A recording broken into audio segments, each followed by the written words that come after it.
রাধে রাধে বন্ধুরা, আজকে আমরা জানব পুনর্জন্ম কী বা পুনর্জন্ম কাকে বলে, কেমন। জীবনের চরম লক্ষ্য হচ্ছে পরমেশ্বর ভগবানের সঙ্গে তার হারানো সম্পর্ককে পুনঃস্থাপন করে শ্রীকৃষ্ণের প্রতি ভক্তিমূলক সেবায় নিযুক্ত হওয়া, অর্থাৎ কৃষ্ণপ্রেম লাভ করা। জীবাত্মা যে শরীরের মধ্যে অবস্থান করে সেই শরীর কৌমার থেকে যৌবন, যৌবন থেকে বার্ধক্য অবস্থায় ক্রমান্বয়ে পরিবর্তিত হতে থাকে, কিন্তু দেহস্থ আত্মার কিন্তু কোনো পরিবর্তন হয় না। ঠিক যেমন পুরনো কাপড় পরিত্যাগ করে নতুন কাপড় পরিধান করা হয়, তেমনই জীবাত্মা ব্যবহার অযোগ্য জরাজীর্ণ শরীর পরিত্যাগ করে তার কর্ম এবং বাসনা অনুসারে আরেকটি নতুন শরীর গ্রহণ করে।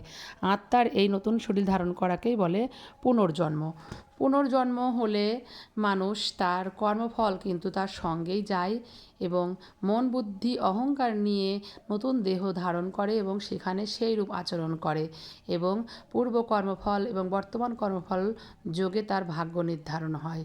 রাধে রাধে।